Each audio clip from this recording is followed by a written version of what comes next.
süße Kinderjahren. Eibig bleibt ihr wach in mein Sikoren. Wenn ich tracht von eier seid, wird mir also bang und leid. Oi, wie schnell bin ich schon alt geworden. Noch seh ich das Stiebel paar die Augen, wo ich bin geboren, euch gezeugen. Euch mein Wiegel seh ich dort, steht noch auf demselben Ort. Wie a Cholem ist das als verfleugen. Und mein Mame, ach, ich pflege sie lieben. Gott, sie hat in Cheder mich getrieben. Jeder Knieb ist wie in ihr Hand, mir nachher so gut bekannt. Gott, kein Zeichen ist mir nicht verblieben.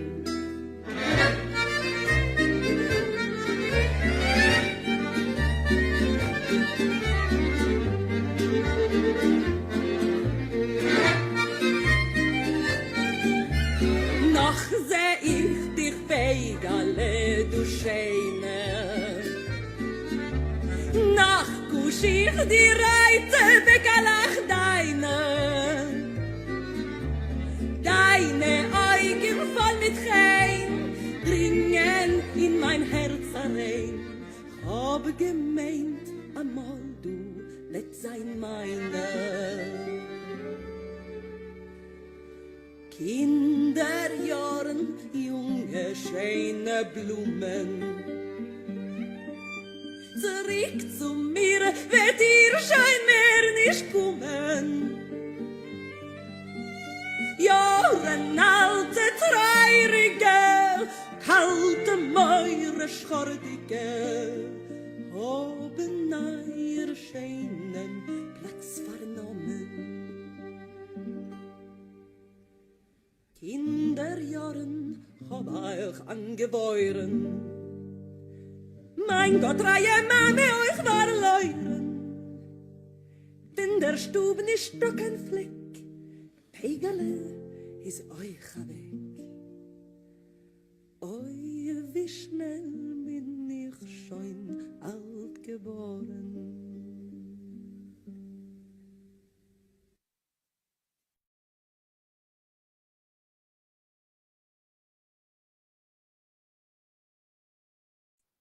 Olá, bom dia a todos e todas, neste domingo, pela manhã, domingo aqui em Curitiba, aqui em Curitiba, um domingo nublado. Estamos aqui junto com os nossos participantes, aqui que vão participar do webinar, e também com vocês do outro lado, nos acompanhando pelas redes sociais. Uma boa tarde ao pessoal que está em Israel, que lá já é meio da tarde, né, Raquel? É verdade. Sejam todos e todas muito bem-vindos para esse webinar, que para nós é um fechamento do mês de outubro, que, como todos sabem, foi um mês que o museu se debruçou nas atividades sobre a infância e para a infância. Então, foi aí uma grande caminhada e um ponto alto para nós, o museu, né? Tentar nos aproximar mais desse mundo infantil, compreender melhor essa infância, principalmente dentro da Shoah. E para fechar com chave de ouro esse nosso domingo, que encerra o mês de outubro, que encerra o mês da infância, nós vamos estar aqui com a Raquel, que vai perfeitamente, plenamente, falar sobre esse tema que ela conhece tão bem e que com certeza vai aí trazer muito conhecimento para a gente, aprimorar ainda mais o nosso olhar sobre a questão da infância dentro da Shoah. Então, eu passo a palavra para a Denise. Antes, só eu queria lembrar todo mundo, né, gente, que vocês podem fazer perguntas pelo Facebook, e quem está aqui dentro do webinar pode fazer as perguntas pelo Q&A, que serão respondidas ao final da fala da Raquel. Tá certo, pessoal? Então, eu desejo a todos e a todas um ótimo evento. Denise? Bom dia a todos e todas. Eu quero agradecer mais uma vez o aceite da Raquel de vir falar conosco. Eu acho que é uma grande honra para nós do museu receber um bate-papo, uma conversa com uma pessoa que nos inspira, né? Eu e a Lúcia, a gente tem uma grande admiração pelo teu trabalho, Raquel. Muito Então, quero dizer que é obrigada. uma grande honra a gente estar te recebendo hoje aqui no nosso domingo nublado, né? Bom, eu vou falar um pouquinho para todos sobre a Raquel e também sobre o que vai ser a nossa webinar hoje, né? Então, a Raquel Orenstein, ela nasceu no Rio de Janeiro, ela emigrou para Israel junto com a família durante a infância. Ela hoje em dia ela mora em Tel Aviv e trabalha no Museu Yad Vashem, em Jerusalém, como conferencista e elaboradora de programas e módulos educacionais em nível acadêmico. Acompanha grupos de jovens e adultos em viagens educativas na Europa judaica. E ela é diretora de conteúdo de um projeto muito interessante chamado Quando a Memória Encontra a Arte. Tá? A Raquel hoje vai falar um pouquinho sobre as crianças de Teresim, né? Eu só vou colocar mais um trechinho que a gente recebeu, né, que é muito, muito interessante, e que fala um pouquinho do que a gente vai ver nesse encontro, né? A gente vai conhecer uma janela comovente e fascinante para a vida das crianças judias durante a Shoah, durante o Holocausto. Poemas e desenhos do gueto de Teresim, que são demonstração de otimismo, atitude positiva, criatividade e imaginação, mostrando a capacidade única das crianças de se agarrarem às forças da vida, apesar de viverem em circunstâncias indescritíveis. Eu acho que isso tem tudo a ver com o nosso museu, que fala da vida, né? Então, a gente, mais uma vez, agradece e dá boas-vindas a Raquel. Muito obrigada, Denise, muito obrigada a todos. Bom dia, realmente para mim também é um grande prazer, uma grande honra estar aqui com vocês desde Israel. Eu acho que o que vamos dizer, essa possibilidade da gente, durante esse mês dedicado ao mundo infantil, quando a gente liga isso à questão do gueto de Terezin, é o fato que a gente pode, através da documentação que a gente tem desse gueto, não falar sobre as crianças, senão escutar a voz autêntica das crianças. Eu acho que isso aqui realmente, vou dizer, eu acho que é a coisa mais importante que nós temos aqui, essa possibilidade. Essa época agora que a gente está vivendo é uma época muito também significativa historicamente. A gente está agora no final do mês de novembro para marcar 80 anos da primeira deportação que chegou para o gueto de Terezin, chegou no dia 29 de novembro, o primeiro grupo que começou a preparar essa cidade, tornando ela num campo de concentração, num gueto, porém também a gente tem aqui essa ligação agora dessa questão histórica.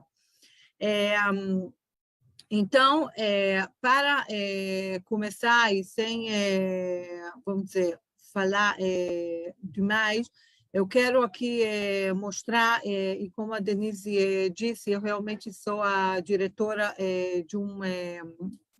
a diretora de conteúdo e também iniciei um projeto que tem a ver com a questão dessa documentação das crianças do gueto de Terezin, e eu quero mostrar aqui para vocês, vamos dizer, um pequeno exemplo sobre de como a gente realmente pode fazer esse encontro entre a documentação e a arte.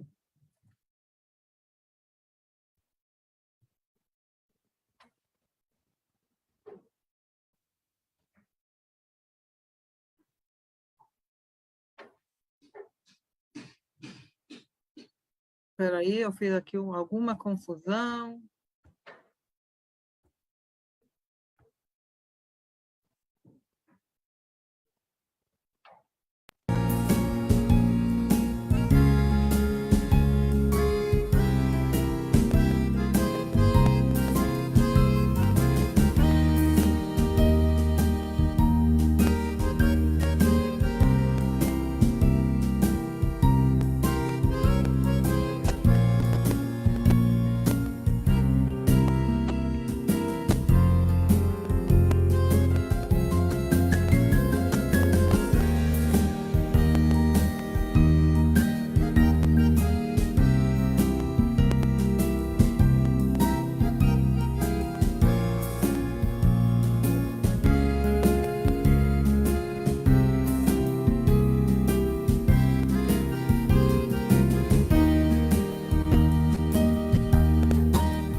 O que a gente viu agora é o desenho de uma figura que eu fiquei acompanhando o trabalho do museu durante esse mês, um desenho que foi feito pela artista e a educadora Frida Dicker Brandes no gueto de Terezin, no ano de 1944, um pouco antes dela ser deportada para o campo de extermínio de Auschwitz-Birkenau, onde ela também morreu. E esse desenho, ela o chama de o retrato, o rosto de uma criança.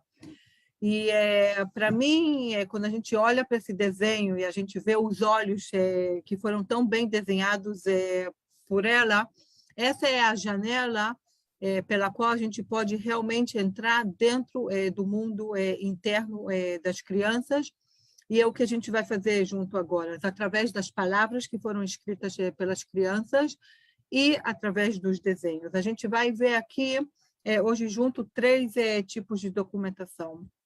O primeiro grupo de documentação são realmente os desenhos. Desenhos que muitos deles foram feitos através das aulas de arte que Frida Dicker Brandes dava no gueto. Desenhos que também foram feitos por crianças que nasceram com um talento extraordinário de arte, e desenhavam também no gueto. Nós vamos ler as palavras que as crianças escreviam em alguns dos 10 jornais que eram, não posso usar nem a palavra publicada, porque não é uma publicação, são jornais que foram ou escritos à mão, ou batido na máquina, mas por pequenas mãos de crianças, geralmente numa cópia só, e que servem como a voz do coletivo das crianças. Quando a gente escreve para o jornal, a gente escreve não para nós mesmos, quer dizer, não é um diário que eu escrevo para mim. O jornal já mostra a intenção da criança, que ela quer ter uma voz que vai ser escutada pela sociedade das crianças, que isso também é uma coisa muito especial para o gueto de Terezin. E o terceiro são as poesias que foram escritas pelas crianças, também poesias que foram escritas também como parte desse trabalho educativo que foi feito com as crianças no gueto. Para realmente a gente aqui poder conhecer um pouquinho o gueto de uma forma rápida, que possa dar para a gente, vamos dizer, as coisas que são especiais desse gueto, a gente pode dizer alguns fatos básicos sobre o gueto de Terezin. O primeiro, que o gueto de Terezin se encontra a 60 quilômetros da cidade de Praga. Esse lugar não foi destruído, e por não ter sido destruído durante a guerra, a gente realmente tem essa possibilidade de ter toda essa documentação rica aqui presente com nós hoje também. Outra questão é que essa cidade foi construída não como uma cidade normal, senão como uma cidade, um forte. E ela foi construída com 11 barracas muito grandes. Aqui em Israel, todo mundo conhece um campo militar, e é fácil para a gente imaginar, imagino que no Brasil menos, mas são barracas muito grandes. O que é importante para a nossa história é que cada barraca tem um pátio interno, e esse pátio interno se torna como num micromundo dentro do gueto. A cidade foi construída como moradia de 7.000 soldados lá no século XVIII, e na época onde vai ter mais judeus no gueto de Terezin, então o gueto vai ter uma população de quase 59.000 judeus. Então, a gente só desse número a gente pode entender vários problemas físicos que eram parte do dia a dia do gueto. Esse gueto durou 42 meses de existência, entre o final de novembro de 1941 até maio de 1945. Terezin é um dos últimos, se não o último lugar a ser libertado pelo Exército Vermelho. A gente, outra vez, Praga, a gente está aqui no centro, no coração da Europa, e, portanto, é um lugar que foi libertado somente em maio de 1945. Durante esses 42 meses, passaram por Theresienstadt 155.650 judeus, e quando eu digo passaram, é porque realmente Terezin é como, a gente pode usar aqui a imagem de uma estação de trem, que o tempo todo está em movimento. São transportes que chegam, o primeiro, como eu disse, vai chegar no dia 24 de novembro de 1941, e transportes vão saindo o tempo todo para mais o Oriente, a Europa Oriental. Como eu disse, na época que é setembro de 42, quando tem mais judeus numa vez só dentro do gueto, a gente fala de 59 mil judeus, aproximadamente 34 mil vão morrer no gueto, e 87 mil vão ser transportados em 63 transportes diferentes para os campos de extermínio e também outros lugares da Europa Oriental. Então, essa é um pouco a história vamos dizer, do gueto dentro desse número, isso só para a gente ter aqui o contexto histórico. E aqui só uma pequena, realmente, vamos dizer, um pequeno comentário que é muito importante, realmente, a gente, sempre que a gente fala, ou sempre que a gente quer trazer uma poesia, um desenho, alguma coisa que tenha a ver com a questão do Holocausto, a gente sempre tem que colocar isso dentro de um contexto, porque somente o contexto histórico é que traz o significado.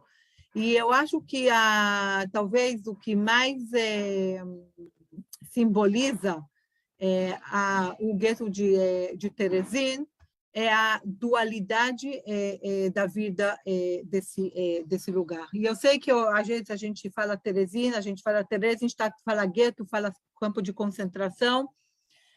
Isso são terminologias e que realmente tem a ver com a posição muito especial desse lugar dentro do contexto histórico da Shoah. E essa dualidade, a gente vai ver ela em vários exemplos. Eu trago aqui para vocês esse jogo de banco imobiliário, como se chama em português. Isso aqui é parte do arquivo do Yad Vashem, e se encontra hoje na exposição do Museu Histórico do Yad Vashem.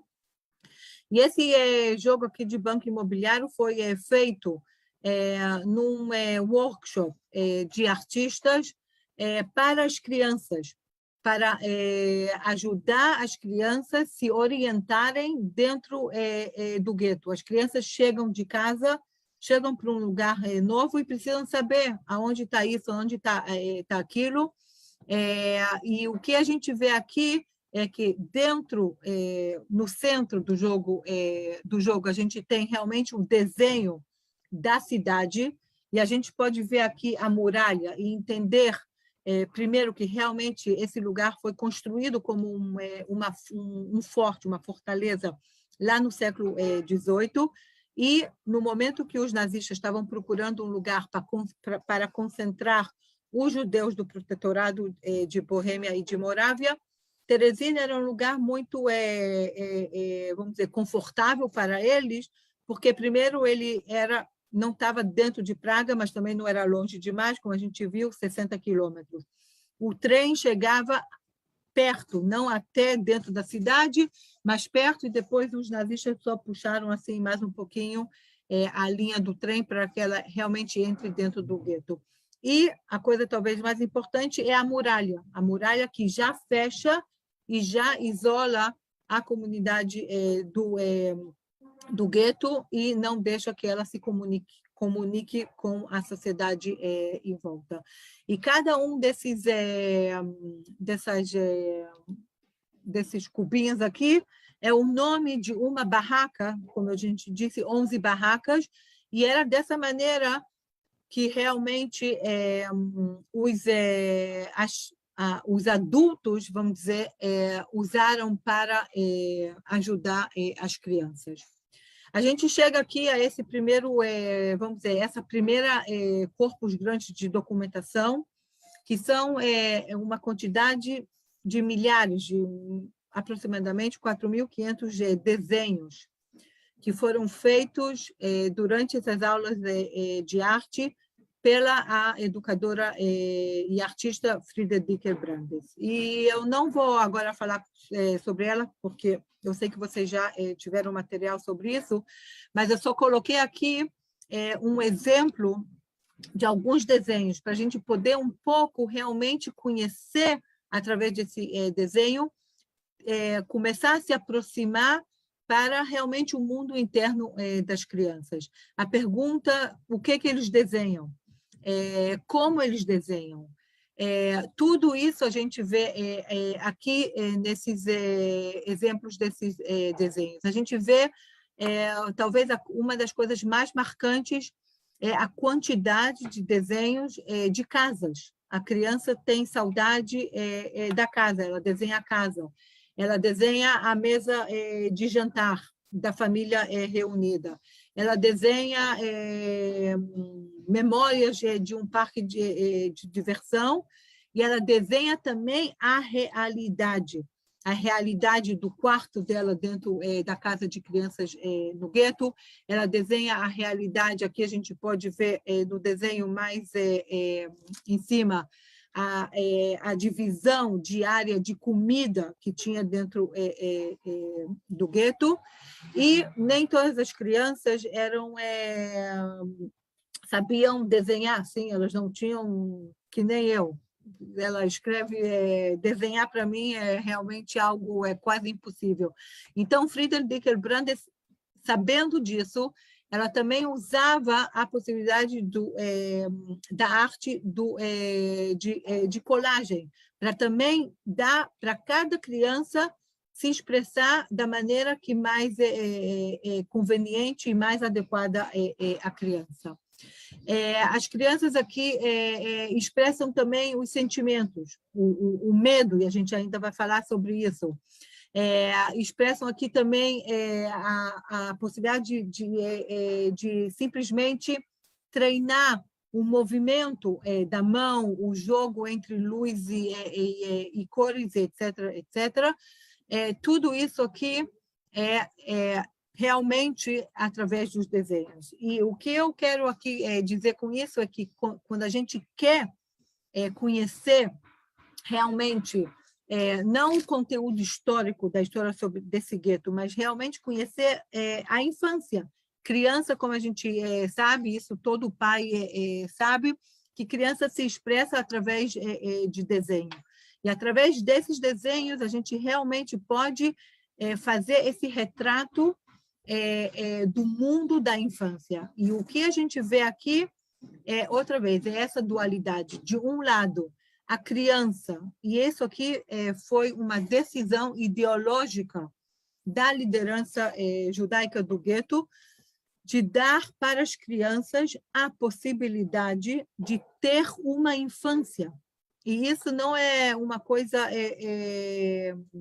um fato trivial dentro do Holocausto, quando você pensa somente nas condições físicas.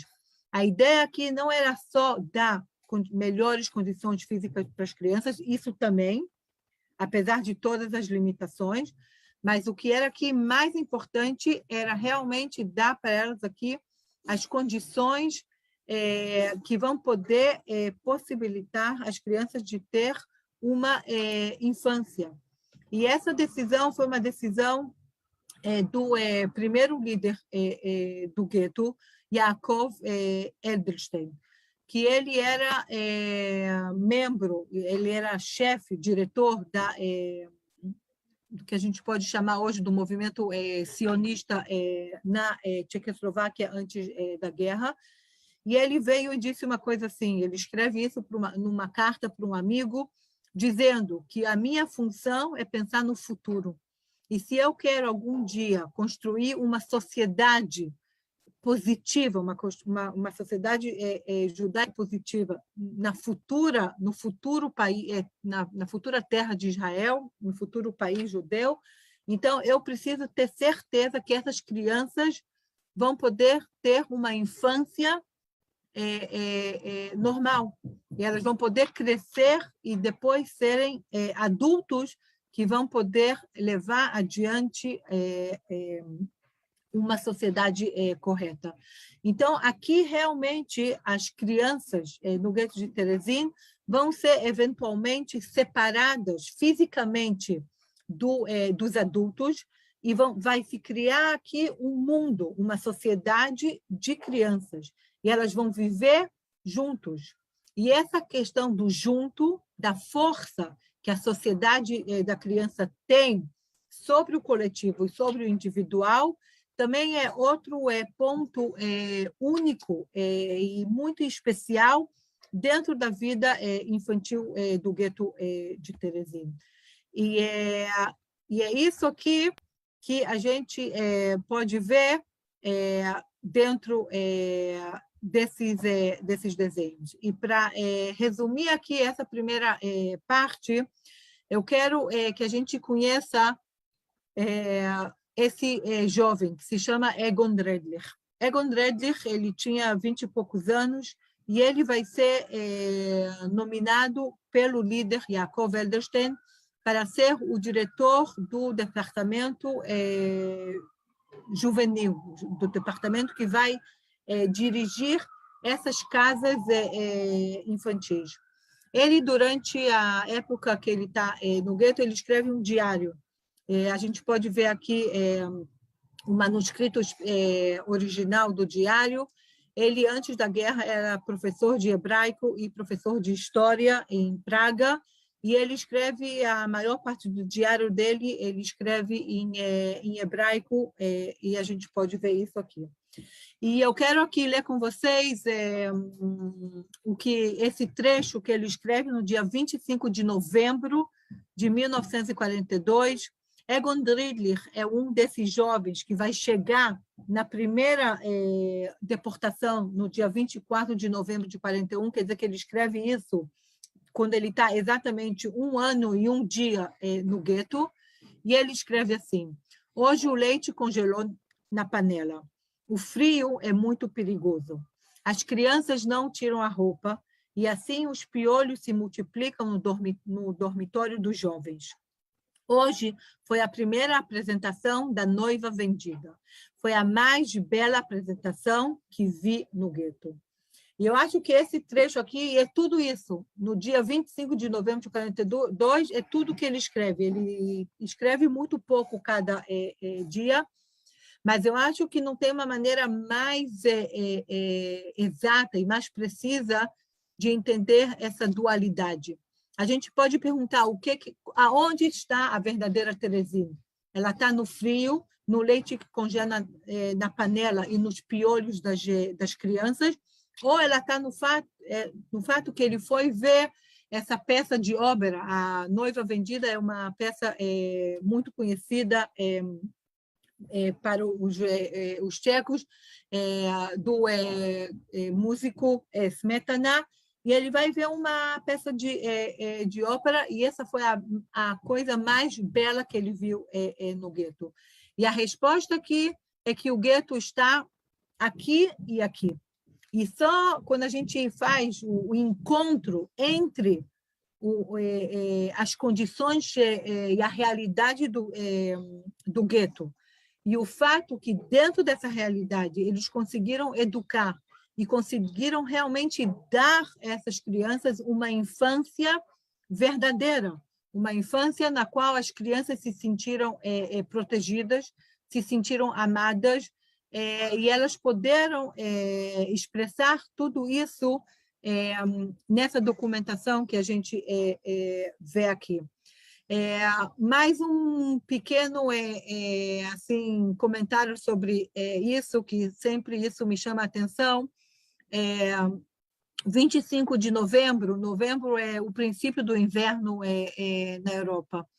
Então, a gente nem pode imaginar, nem aí no Brasil, nem mesmo em Curitiba, e nem eu aqui em Tel Aviv, não posso nem começar a imaginar quanto frio tem que ser para que o leite congele sozinho na panela, e isso é final de novembro, quando o inverno ainda está só no começo.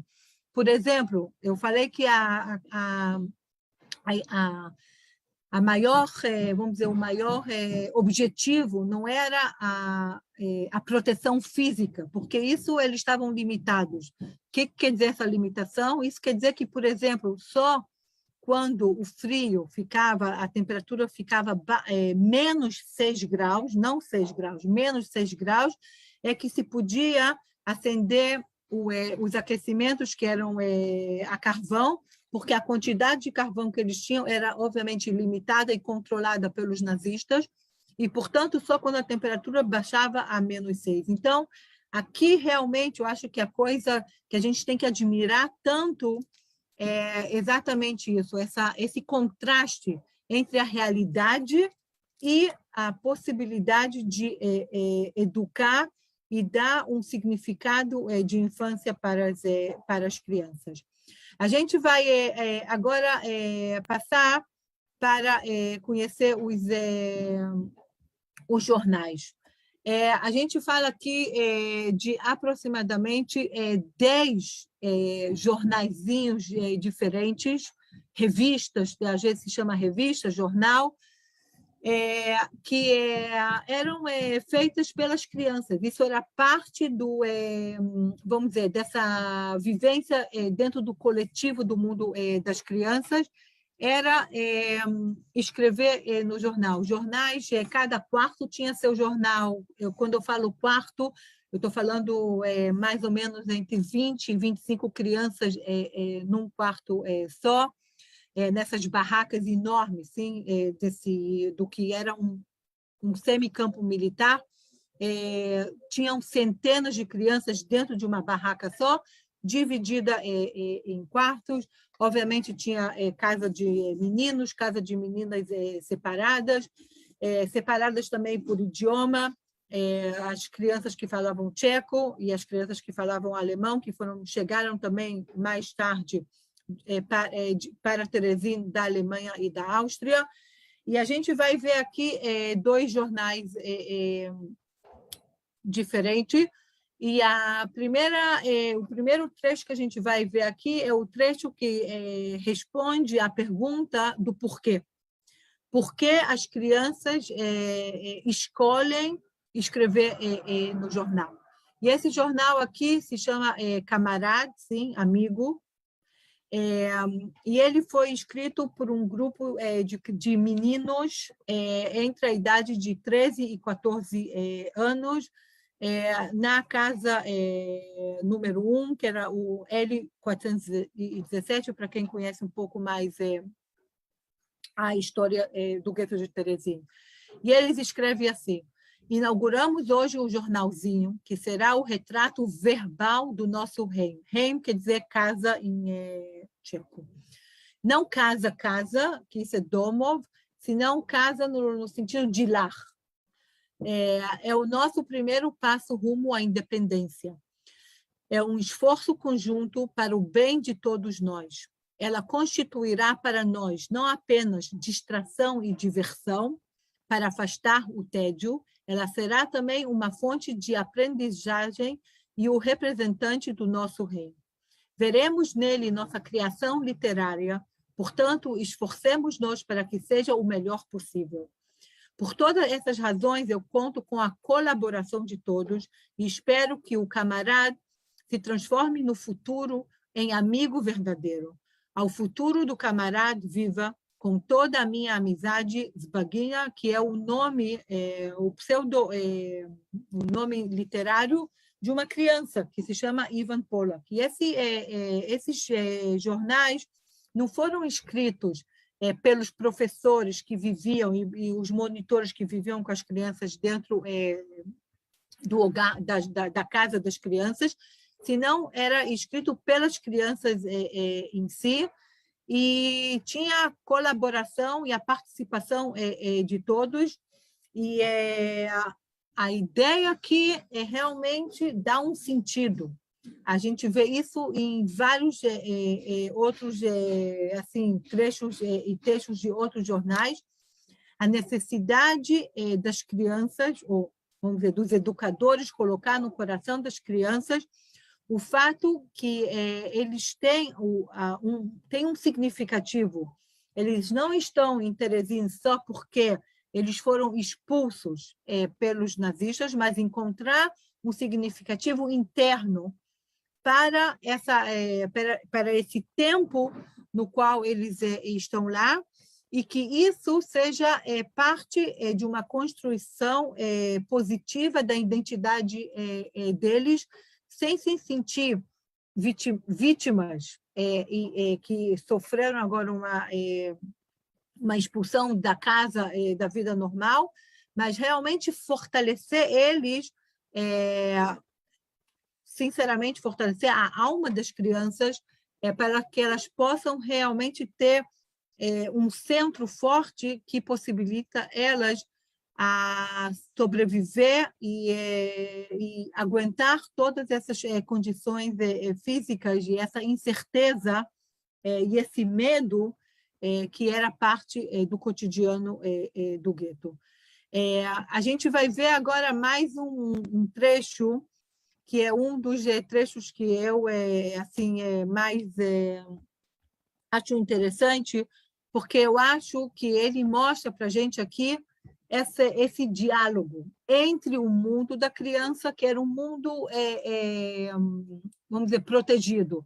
Muitas vezes eu acho que a gente pode usar aqui, quando a gente viu antes o desenho do parque de diversões, então quando a gente vai no parque de diversões e a gente compra o algodão doce, né, que a gente gosta de comer, então realmente tem uma tentativa aqui de colocar as crianças dentro desse algodão e proteger elas da realidade. Mas isso não quer dizer que elas não estão cientes da realidade do gueto. E eu acho que isso também é outro ponto extremamente importante, e eu acho também emocionante em relação a isso. Não é? Eu não protejo a criança escondendo dela a realidade, ela conhece a realidade e ainda eu protejo ela de outra maneira. Então, vamos ver o que essa criança aqui, outra vez, uma criança de 13, 14 anos, que mora na casa das crianças, mas ela anda livremente pelas ruas de Teresina, e ela observa a realidade e pequenas cenas que acontecem dentro do gueto. E ele escreve assim: o ancião corajoso. Estou descendo as escadas, e em frente a mim um senhor de idade vem subindo devagar e com muito esforço apoiando-se no corrimão e numa bengala. E eis que um jovem se aproxima dele e lhe oferece ajuda. Obrigado, obrigado, eu me ajeito, diz o ancião, recusando a aceitar a ajuda, e continua a subir com esforço. E eu vou descendo as escadas e murmurando entre os dentes: que ancião corajoso! Preciso escrever sobre isso no próximo número do Camarade. E eu acho que isso aqui diz tudo. Isso aqui, outra vez, demonstra em poucas palavras, que não são as palavras da gente, são a palavra da própria criança, qual é a importância do jornal para a criança. Ela é a voz do coletivo. A criança aqui é uma criança observadora, uma criança que entende de uma forma tão profunda e tão sensível a realidade desse ancião, que ele não quer ajuda, não porque ele é grosseiro, ele não quer ajuda porque ele precisa se sentir também capaz de sobreviver à realidade cruel no qual ele se encontra. E a criança observa isso, e o instinto dela é vir dizer: poxa, eu preciso contar isso para os meus amigos, e como eu vou contar isso para os meus amigos? Eu vou escrever no jornal. porque o jornal é a nossa voz. O jornal aqui é o representante do coletivo das crianças. Eu acho que quando a gente tem essa possibilidade, de ler o que as crianças escrevem, sem o conhecimento posterior, sem o análise histórico, a gente vê aqui realmente o que é ser uma criança dentro do gueto de Teresina. E o último exemplo que a gente vai ver aqui de jornal, e a gente depois, antes de passar para, e já passando para outro tipo de documentação, que é outra vez os desenhos de um outro jornal, o jornal que se chama Vedem. Vedem em tcheco quer dizer nós somos a vanguarda. Eu vi que também durante esse mês vocês falaram e conheceram o editor desse jornal, que é o Peter Gins, uma criança realmente talentosa, inteligente, que escrevia e desenhava de uma forma realmente extraordinária. E aqui, um dos amiguinhos de Peter Gins escreve assim, no dia 10 de dezembro de 1943, outra vez, no jornal. Venho aqui confessar publicamente, para o conhecimento de todos, os moradores do Reino, número 1, que eu roubei os cupons de comida do Ralph Popper. E, com isso, causei uma situação muito desagradável, não só para ele, como para todo o pavilhão, Benno Kaufmann.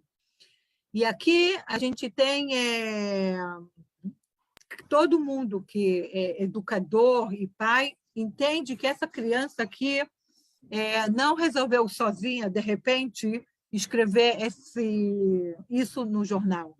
Aqui, por trás dessas palavras, tem um processo educativo que foi feito com ele, dele entender que, apesar da fome, ele não pode pegar os cupons de comida do amigo. E Egon Ridley, esse educador que a gente viu antes, o diário dele, ele escreve muito sobre esse assunto no diário dele, porque roubar comida é praticamente o jogo da sobrevivência no lugar onde o que mais falta, obviamente, é comida. E ele vem e diz, olha só, a gente aqui tem que lidar com a nossa realidade e educar dentro da nossa realidade. Portanto, eles decidem que existem dois tipos de roubo. Existe o roubo que não que ele é permitido, mas que ele é tolerado, ou é compreensível. E eles chamam isso de Schleusen. Para quem sabe um pouco alemão, Schleuse quer dizer fechadura, e Schleusen foi tipo de uma gíria que foi se desenvolvendo no gueto, que quer dizer, assim, pegar sem pedir permissão, e as crianças contam que elas estão andando no gueto, de repente passa o carrinho que está levando a comida para a cozinha pública do gueto, cai alguma coisinha, o que elas fazem? Elas pegam e colocam no bolso. Mas aí, a questão aqui educativa é o que eu faço com esse pedaço de pão ou com essa batata que eu, de repente, assim, consegui pegar. Será que eu como sozinho ou eu levo e eu divido com meus amigos do quarto? E aqui é a questão educativa. Que, outra vez, o coletivo, você divide com o coletivo. E, portanto, tem esse Schleusen, que é, outra vez, não permitido, mas é entendido. E tem outra coisa, que é roubar. E roubar quer dizer pegar os cupons de comida do meu amigo e usar eles para mim. E, sobre isso, a gente tem também outro tipo de evidência, que é esse desenho aqui, que a gente vai agora ver alguns desenhos dessa menina, da Helga Weiss.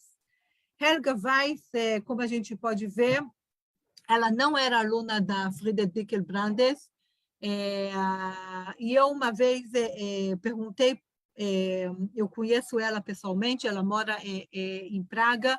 Ela tem hoje uma senhora que é pintora, é artista, muito conhecida na República Tcheca, tem 92 anos, mora em Praga. E eu perguntei para ela uma vez por que você não estudava com a Friedel Dickel-Brandes. E ela disse que a Friedel Dickel-Brandes ela usava e ela queria usar a arte como um mecanismo da imaginação das crianças. E Helga se viu que o talento dela tem que ser usado para a documentação da vida dela e das crianças. E aqui a gente pode ver, através do desenho, a mesma coisa que a gente pode ver, a mesma situação, ou vamos dizer, o mesmo conceito educativo que a gente viu agora nas palavras de Benno Kaufman no jornal. Porque, se vocês prestam aqui atenção, ela está desenhando o quarto dela.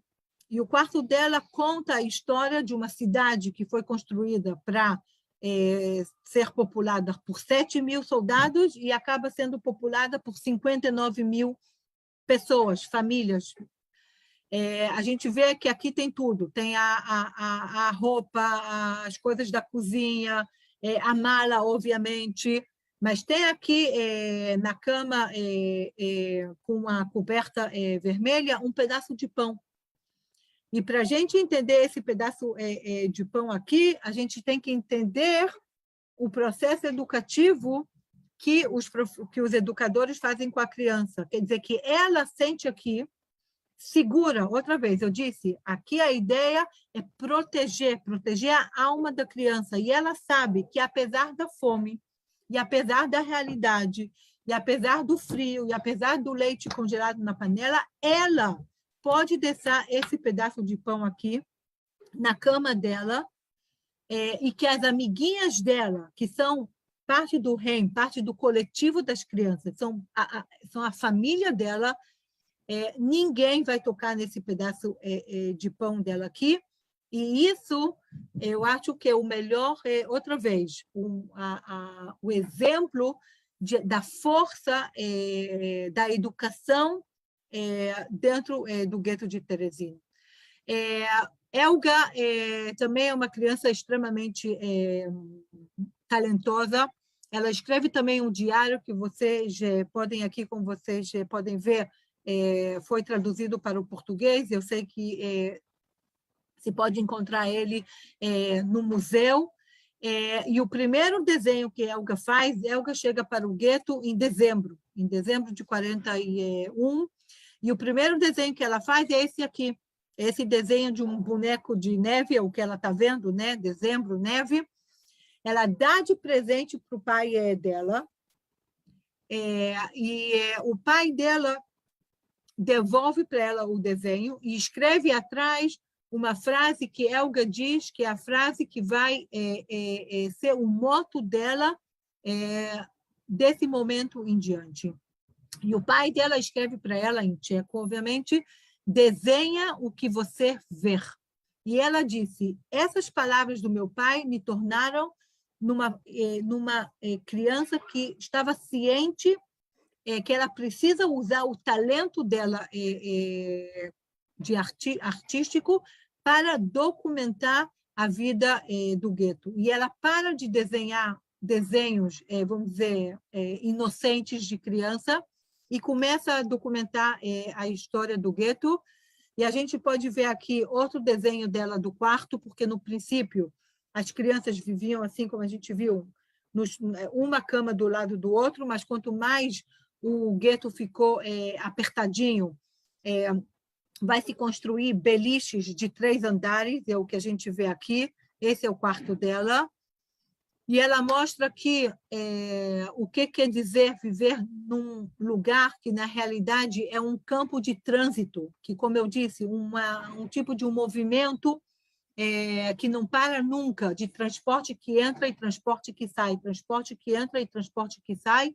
E o que ela está mostrando aqui é como a monitora vem de noite e ela ilumina a criança que recebeu a ordem de transporte de evacuação do gueto, que ela está sendo evacuada do gueto para o este da Polônia, para os campos de extermínio na Polônia, que foram construídos no solo da Polônia ocupada, e, de repente, você acorda de manhã e você não vê mais a tua amiguinha, porque a tua amiguinha agora está sendo deportada. E essa também é a realidade desse mundo das crianças. Outra coisa que ela desenha aqui, que também é muito ligado ao nosso conhecimento histórico do gueto de Terezin, é o fato que para o gueto vai chegar a Cruz Vermelha, a delegação da Cruz Vermelha, que vai tornar esse gueto conhecido muito como um gueto modelo. E antes da Cruz Vermelha chegar, então o gueto passa por um processo de preparação do gueto para a visita, e como tinha gente demais, estava apertado demais, então os beliches de 3 andares são cortados para beliches de 2 andares, e, obviamente, as pessoas são transportadas, 20.000 judeus vão ser transportados durante essa época para o campo de extermínio de Auschwitz-Birkenau, para que, quando a delegação da Cruz Vermelha chega em junho de 44, o gueto esteja menos apertado para os olhos da delegação. E tudo isso aqui documentado por uma criança de 12 anos, que a gente realmente aqui pode contar também o contexto histórico do gueto, também através dessa documentação. E a última coisa que a gente vai ver aqui realmente tem a ver com o projeto que a Denise contou, um projeto que eu iniciei junto com um músico israelense que se chama Efi Shoshani.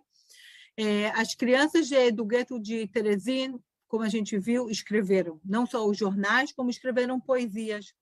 E essas poesias, teve também uma competição de poesias, e essas poesias foram publicadas já no princípio dos anos 60, através do Museu Judaico de Praga, num livro que se chama Não Tem Borboletas no Gueto, um livro que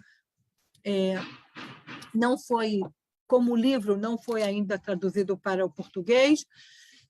E nesses livros nós temos dezenas de poesias que foram escritas pelas crianças. E essas poesias, cada criança leva a poesia para o seu mundo interno, ou seja, se o jornal mostra para a gente o mundo interno do coletivo das crianças, a poesia já leva para o mundo interno individual da criança.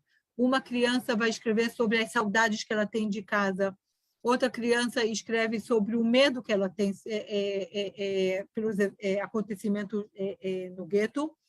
E essas poesias aqui receberam uma voz cultural, artística, através da linguagem internacional da música, que realmente permite, e eu acho que faz um convite para a gente se aproximar dessa documentação e tornar ela como um patrimônio da gente.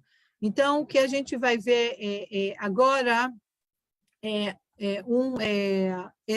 uma dessas poesias, e depois eu vou contar um pouco para vocês sobre o processo do nosso trabalho aqui. Então, espera aí.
Então, esse videoclipe aqui a gente produziu a pedido do Ministério de Relações Exteriores da República Tcheca para o Dia Internacional do Holocausto, agora nesse mês de janeiro desse ano.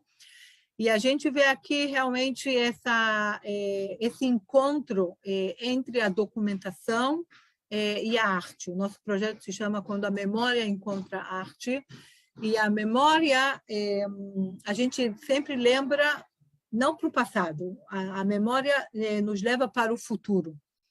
E o objetivo daqui é pegar, ou fazer esse encontro entre a documentação, que é a história do passado, e a preservação da nossa memória para o futuro. Essa poesia aqui foi escrita por um grupo de 3 amigos que se chamavam Koleba. Koleba é o nome de cada um dos 3, Miroslav Kozek, Hanush Levy e Eli Bachner. Dos 3, somente uma criança sobreviveu, o nome dela é Eli Bachner, apesar que no livro das borboletas está escrito que o destino de Bachner não é conhecido, a gente descobriu o destino dele. Ele mora aqui em Israel, no norte de Israel. Ele fez 90 anos esse mês de maio, e ele é a última criança de todas as crianças que escreveram poesias que foram publicadas no livro, que ainda está conosco, que ainda está aqui para contar a sua história. A pessoa que a música que toca o cello, ela se chama Dominika Weiss Roskova, e ela é a neta de Elga Weiss, que desenhou esses desenhos que a gente viu quando ela era criança no gueto, e ela também está aqui, graças a Deus, conosco, 92 anos morando em Praga. E a gente, se eu falei um pouco com vocês sobre essa questão da dualidade, eu acho que a música também traz essa dualidade. De um lado, as letras da música são letras de uma música que é uma música de criança. Eles são 3 crianças. Até hoje, Eli Wagner, quando fala e dá um sorriso, você ainda consegue ver que ele era uma criança assim, daquelas que eram bem... tinham que tomar bem conta delas. E eles escrevem sobre a realidade deles, que não é a realidade de uma criança numa vida normal. Uma criança numa vida normal não vai escrever sobre a pulga e sobre o rato, porque rato e pulga não é exatamente uma coisa fofinha para uma criança numa realidade normal, mas essa é a realidade deles.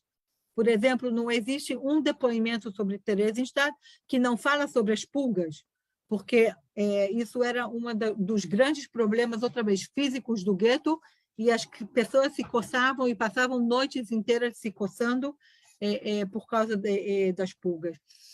Mas o que a gente queria aqui mostrar outra vez, é a infância. E, portanto, a música não é uma música triste, não é uma música que a gente necessariamente sente a necessidade de ficar triste. O que a gente quer aqui é mostrar e realmente entrar dentro desse mundo interno das crianças. E mais uma coisa que a gente tem aqui, que também é outro tipo de documentação, são os objetos. A gente aqui viu no videoclipe esse ursinho aqui tem nome e dona. A dona se chama Ruth, e ela mora aqui em Israel, na cidade de Herzliya, e o ursinho se chama Peter, e é um ursinho que ela recebeu de presente de aniversário quando ela fez 5 anos. Ela leva o ursinho com ela para Theresienstadt, ela vem com o ursinho para Israel, e o ursinho, como vocês estão vendo aqui, vive com ela, bem protegido, dentro da cestinha, com a blusinha que ela colocou nele. E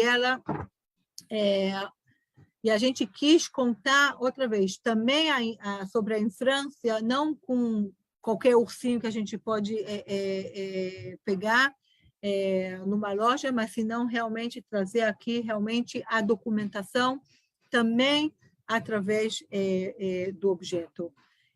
E a nossa história aqui de quando a memória encontra arte, a gente pode ver ela aqui também de uma forma simbólica, aqui nessa fotografia que junta a mão de Eli Wagner com o número que ele vai receber depois, quando ele vai ser deportado de Theresienstadt para o campo de extermínio de Auschwitz-Birkenau, e vai conseguir sobreviver.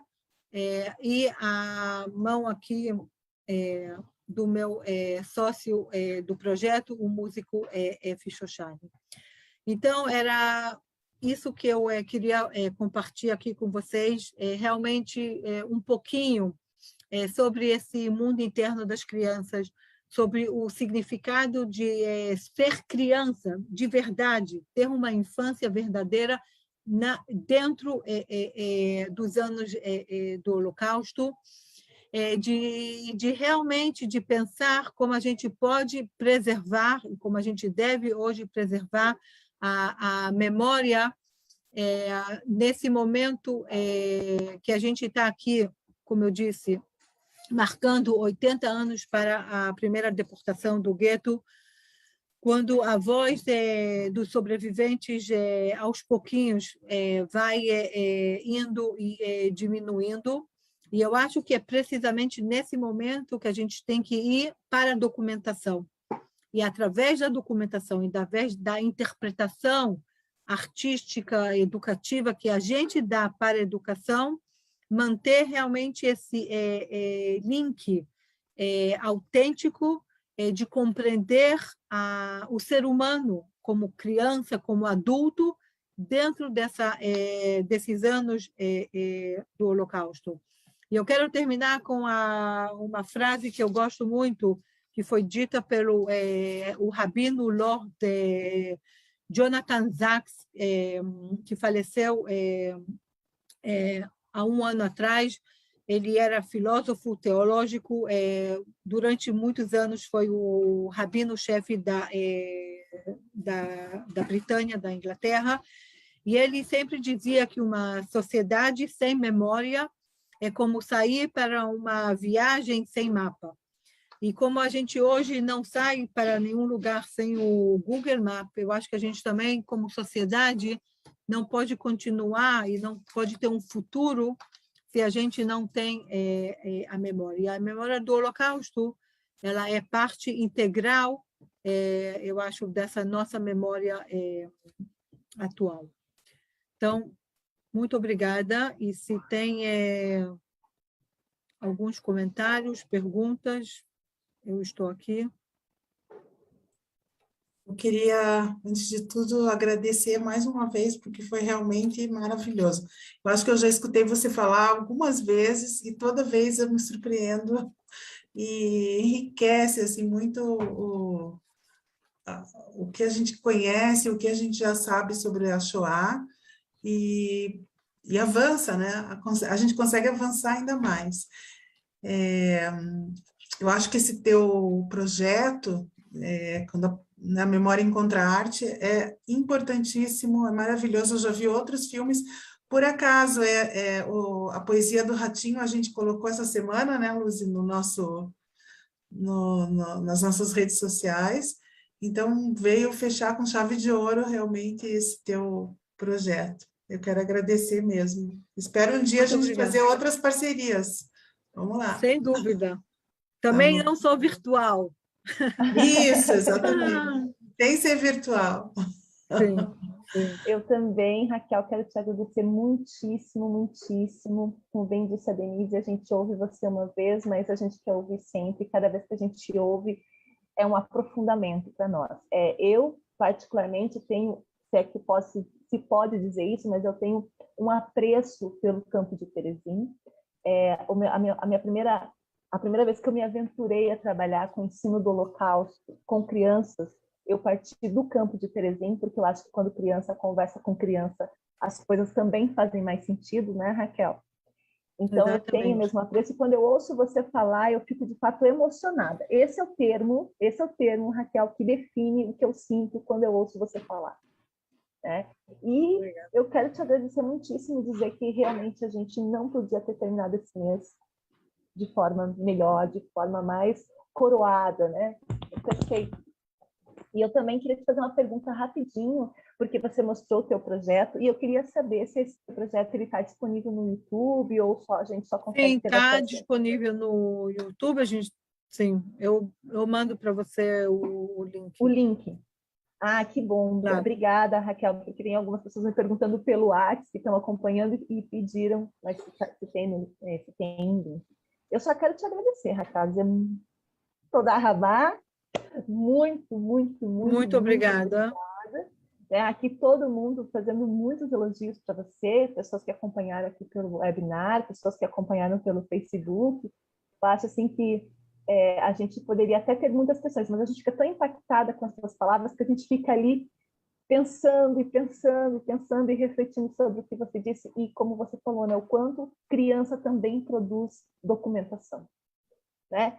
Isso exatamente. Seja lá como foi em Terezinha, mas também como acontece em outras partes do mundo, em outras situações de conflito, situações de fome, situações agora até mesmo nessa situação da pandemia, né? Quantos registros de crianças nós não vamos ter, né? E acho que vale a pena a gente ter esse olhar cuidadoso com esses registros, porque esses registros é que viram memória, né? São esses registros que contam essa história lá na frente. Então, eu acho que isso é a gente olhar para a criança com o olhar do quanto essa criança também tem potencial, né? Do quanto essa criança faz história, ele é um ser histórico, ele produz história, ele produz documentação histórica. Então, eu fico muito feliz e muito grata de te ter por aqui, Raquel. Muito E obrigada. aqui são só elogios para você, Raquel, só elogios.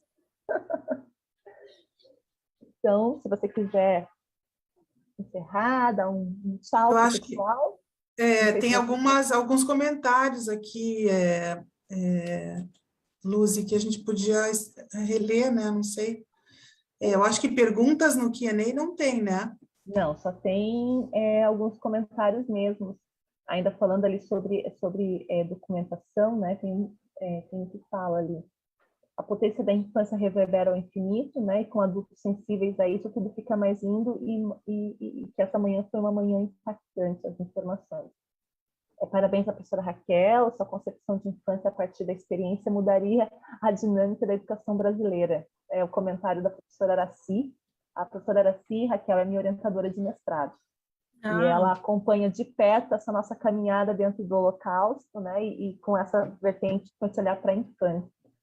E ela fala isso, sim, emociona, né? Que você emociona, que essa é uma valorização, seria uma valorização para essa nossa educação. E também tem mais um comentário aqui, que a arte como expressão, catarse, e a importância de refletir a sua realidade, que é cruel, né? Porque, como você falou, não deixa de registrar a realidade deles, mas dentro dessa realidade existe uma poesia. Existe a poesia dentro dessa realidade, né? Existe aquilo que você falou, do quanto a educação não estava nas limitações, ela estava para além das limitações físicas, né? Ela estava naquilo que era para o além, que você coloca para dentro, e que você não perde, que podem tirar tudo de você, inclusive a vida, como tiraram muitas vidas, mas aquilo não ficou perdido, aquilo está aí, está aqui, chegou até nós, né, Raquel? É verdade. É isso. Bom, então, realmente, muito obrigada, foi um prazer. Eu acho que também, outra vez,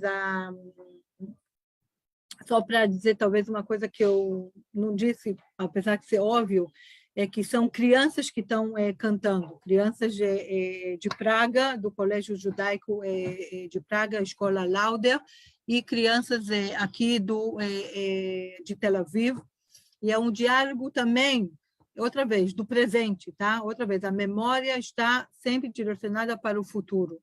E acho que quando as crianças participam de um projeto como esse, elas passam a ser porta-voz dessa memória.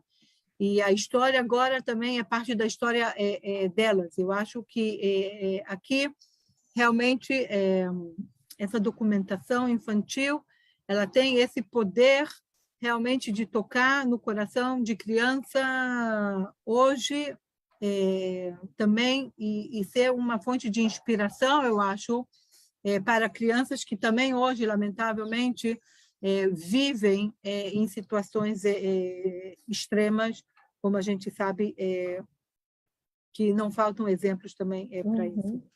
Então, muito obrigada, um bom domingo para todos, e eu tenho certeza que a gente volta a se encontrar em algum outro evento.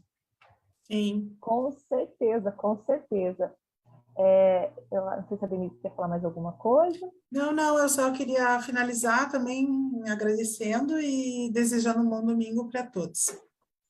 Isso aí, pessoal. Então, um bom domingo a todos e todas. Obrigada por vocês que também nos acompanharam nas redes sociais. Obrigada ao Wagner, que ele sempre facilitando a nossa comunicação, né, agregando cada vez mais pessoas, né, agregando o nosso público.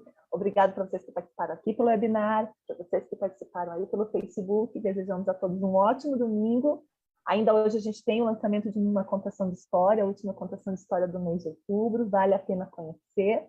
E a gente segue, porque o museu ainda tem muitas atividades, lembrando que agora no mês de novembro a gente tem o congresso, então vocês que estão aí nos acompanhando, que querem participar do congresso como ouvintes, as inscrições elas continuam abertas até o dia 18 de novembro, lembrando que o congresso acontece nos dias 21, 22 e 23, então ainda dá tempo de se inscrever para participar, porque tem muito trabalho bacana, tem muitas palestras boas acontecendo nas mesas, e eu acho que vale a pena vocês participar, tá bom? Um grande beijo a todos, um ótimo domingo e uma boa semana. Shavua tov, Raquel. Shavua tov, obrigada. Shavua tov. Tchau. Tchau, tchau.